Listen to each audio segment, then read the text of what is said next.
This is air filter for the engine. I'm putting this on my Subaru Outback 2013. So first, let's open the package. Okay, right here. Okay, and then we're gonna open here and here, and then we're gonna open the cover. There are two prongs on the bottom inserted into two slots, so you can lift this part up and then open it a little bit so that we can take out the old filter. Okay,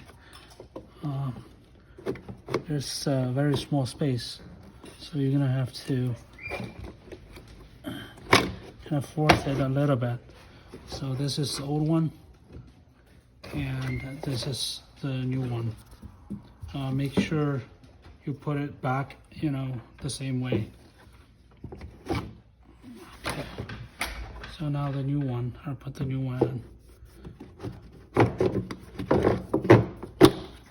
Okay. Make sure it's in the place, and then we're gonna insert the cover again.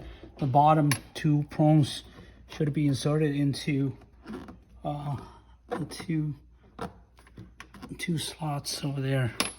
Okay, now it's done.